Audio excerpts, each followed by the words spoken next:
Un encuentro con su palabra, porque secase la hierba, marchitase la flor, mas la palabra de Dios permanece para siempre.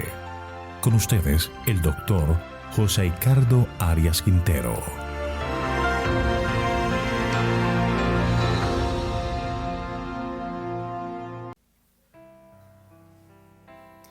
Hoy estudiaremos Ezequiel capítulo 47. Para ello te invito a orar. Querido, eterno y bondadoso Dios, gracias te damos por este día que nos regalas, por tus cuidados y bendiciones, y te pedimos que en este momento derrames tu gracia sobre nuestra vida. Padre eterno, queremos pedirte que tú nos ayudes a entender tu palabra, que envíes tu Santo Espíritu para que podamos ser bendecidos en el estudio del libro de Ezequiel. Gracias por estar con nosotros, Señor. Te lo pedimos todo en el nombre de Jesús. Amén. El capítulo 47 de Ezequiel está enmarcado en la última visión que Dios dio a través de su profeta a un pueblo en cautiverio. El Señor ilustra la restauración total de Israel, la reconstrucción del templo y el restablecimiento del sistema de adoración al Señor.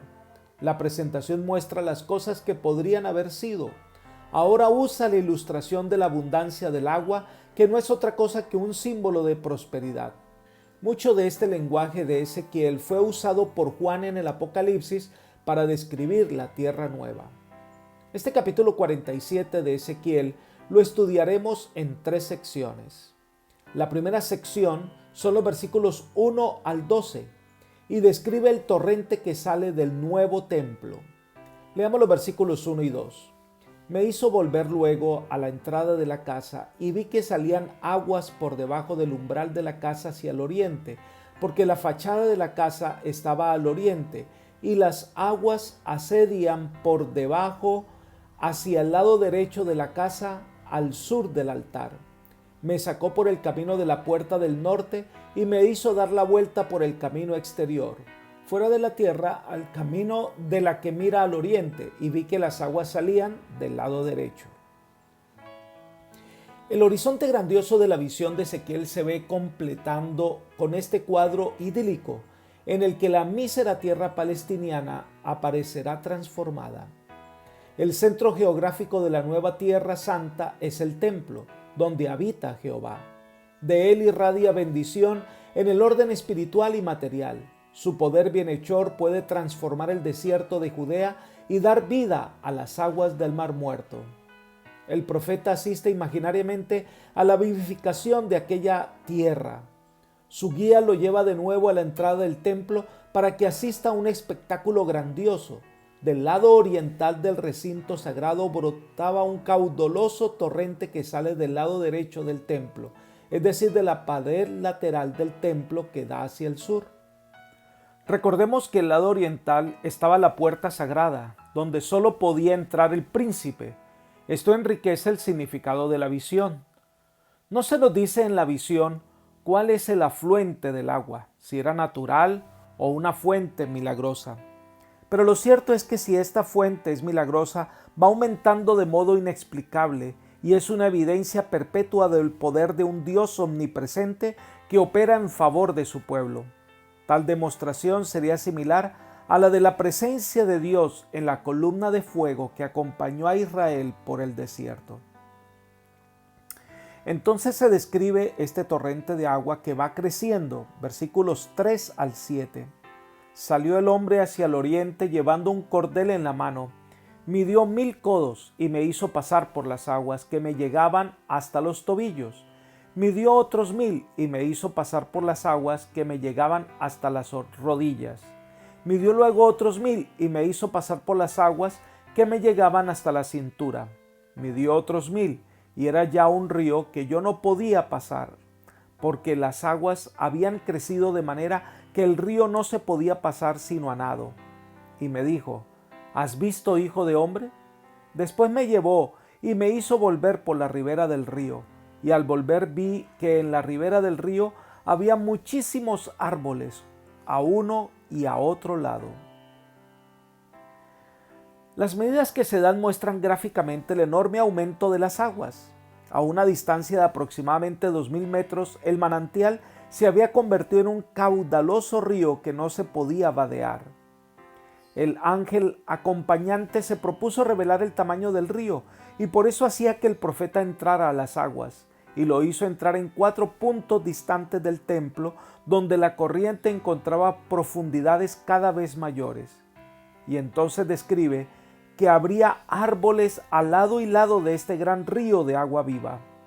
Esta figura es tomada por Juan para hablar del río que sale del trono de Dios, y al lado de este río estaba el árbol de la vida. Leamos Apocalipsis 22, 1 y 2. Después me mostró un río limpio de agua viva, que resplandecía como el cristal, que fluía del trono de Dios y del Cordero. En medio de la calle de la ciudad, y a uno y a otro lado del río, estaba el árbol de la vida, que produce 12 frutos, dando cada mes su fruto. Y las hojas del árbol eran para la sanidad de las naciones. En visión gloriosa de paz, felicidad y prosperidad, Dios nos da la garantía que podremos vivir con Él por la eternidad en esa tierra nueva. Pero volviendo a la visión de Ezequiel 47, se habla de que este torrente de agua traerá sanidad a la tierra y a las aguas. Leamos el versículo 8. Entonces me dijo: estas aguas salen a la región del oriente, descienden al Arabá y entran en el mar, y al entrar en el mar, las aguas son saneadas. Las aguas que se refieren aquí son las aguas del Mar Muerto, y estas aguas serán sanadas. Quiero leer el mismo versículo en la traducción del lenguaje actual. Dice: entonces el hombre me dijo: estas aguas corren hacia el este, y al llegar al desierto desembocan en el Mar Muerto. Allí el agua salada se vuelve dulce. El Mar Muerto se debe a ese nombre porque su composición no permite la vivencia de ningún pez, como tampoco a su alrededor hay árboles. Pero una vez estas aguas vivas que vienen del templo de Dios llegan al Jordán y al Mar Muerto, sus aguas quedarán sanas y serán unas aguas vivas, ya no de maldición, sino unas aguas donde habrá abundancia de peces, habrá pescadores que tenderán sus redes y estará llena de grandes árboles. Leamos los versículos 9 al 12. Todo ser viviente que nade por doquiera que entren en estos 2 ríos vivirá, y habrá muchísimos peces por haber entrado allá estas aguas, pues serán saneadas. Y vivirá todo el que entre en este río. Junto a él estarán los pescadores, y desde Engadi hasta en Eglaim será su tendedero de redes. Y los peces, según su especie, serán tan abundantes como los peces del mar grande. Sus pantanos y sus lagunas no serán saneadas, quedarán para salinas. Y junto al río, en la ribera, a uno y a otro lado, crecerá toda clase de árboles frutales. Sus hojas nunca caerán ni faltará su fruto. A su tiempo madurará, porque sus aguas salen del santuario. Su fruto será para alimento y su hoja para medicina. Toda la margen occidental del Mar Muerto, Engadi quedará saneada de su maldición. Aunque no todas las aguas se endulzarán para que haya suficiente provisión de sal, sin embargo es claro que esta es una descripción de un paraíso edénico, donde el Señor de aguas abundantes hará que crezcan árboles y que éstas traerán sanidad a las naciones. Esto se parece a la descripción de Juan en el Apocalipsis, donde se nos dice que las hojas del árbol de la vida son para sanidad de muchos pueblos. Estas hojas del árbol de la vida representan la palabra de Dios. Leamos lo siguiente. La palabra describe al hombre bienaventurado meditando de día y noche en las verdades de la palabra de Dios. Todos nosotros hemos de alimentarnos de la palabra de Dios. La relación de la palabra con el creyente es un asunto vital. El apropiarnos de la palabra para nuestras necesidades espirituales es comer de las hojas del árbol de la vida, que son para la sanidad de las naciones. Estudiar la palabra y practicarla, porque ella es vuestra vida. libro Consejos sobre la obra de la escuela sabática, página 47. Somos llamados a comer de las hojas del árbol de la vida para nuestro crecimiento espiritual. Pero además, este versículo tiene una aplicación adicional. Este río que va creciendo, que va aumentando el caudal hasta llegar a ser un gran afluente de agua viva, representa a la iglesia de Dios, al movimiento adventista que va creciendo llevando el mensaje de sanidad al mundo. Elena de Guay explicó lo siguiente: se me presentaron los comienzos de nuestra obra como semejantes a un riachuelo muy pequeño. Al profeta Ezequiel se le mostró una representación de las aguas que salían de debajo del umbral de la casa hacia el oriente, al sur del altar. Nótese en especial el versículo 8 del capítulo 47 de Ezequiel. Estas aguas salen a la región del oriente y descenderán al Arabá y entrarán en el mar, y entradas en el mar recibirán sanidad las aguas. Del mismo modo se me mostró nuestra obra, que se extendía hacia el este y al oeste, hacia las islas del mar y a todas partes del mundo. Libro Testimonios para la Iglesia, tomo 7, página 163. La Iglesia debe avanzar como este torrente, llevando el mensaje de esperanza a todo el mundo, llevando un mensaje de sanidad, sanidad espiritual y sanidad física a través de nuestro mensaje de salud. Esta es una oportunidad valiosa para que la iglesia pueda llevar luz en medio de la oscuridad, esperanza en medio de la muerte. La segunda sección del capítulo 47 de Ezequiel son los versículos 13 al 20 y describe las fronteras de la nueva tierra de promisión. Leamos los versículos 13 y 14. Así ha dicho Jehová el Señor: estos son los límites según los cuales repartiréis la tierra por heredad entre las 12 tribus de Israel. José tendrá 2 partes. La heredaréis tanto los unos como los otros. Por ella alcé mi mano para jurar que la había de dar a vuestros padres. Por tanto, esta será la tierra de vuestra heredad. Recordemos el marco histórico en que es dada esta visión. El pueblo de Israel está en cautiverio. Jerusalén y la tierra de Palestina está destruida.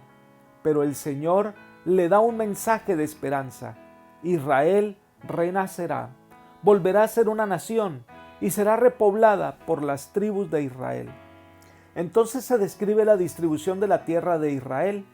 José tendrá 2 partes, que son sus hijos, Manasés y Efraín. Recordemos que la tribu de Leví no tendría porción, porque la porción de esta tribu era Jehová. Por eso sigue la distribución entre 12 tribus. Es interesante que el Señor recuerde a su pueblo que ha hecho un juramento por Él mismo, que le daría la tierra por heredad. Dios se ha comprometido y lo que Él promete lo cumplirá. En los versículos 15 al 20 habla de la distribución de la tierra por cada una de las fronteras del sur y del norte. El pueblo de Israel volverá a ser una nación. Cada tribu tendrá su lugar. Cada familia tendrá su pedazo de tierra. Volverán a cultivar, volverán a tener ovejas. Dios ha prometido restablecer esta nación para que sea luz para todas las naciones de la tierra y puedan alabar a Dios de corazón. La tercera y última sección del capítulo 47 de Ezequiel son los versículos 21 al 23 y habla sobre la protección sobre los extranjeros. Leamos. Repartiréis pues esta tierra entre vosotros según las tribus de Israel. Echaréis sobre ella suertes por heredad para vosotros y para los extranjeros que viven entre vosotros, aquellos que entre vosotros han engendrado hijos. Los tendréis como iguales entre los hijos de Israel. Echarán sus suertes con vosotros para tener heredad entre las tribus de Israel. En la tribu en que viva el extranjero, allí le daréis su heredad, ha dicho Jehová el Señor.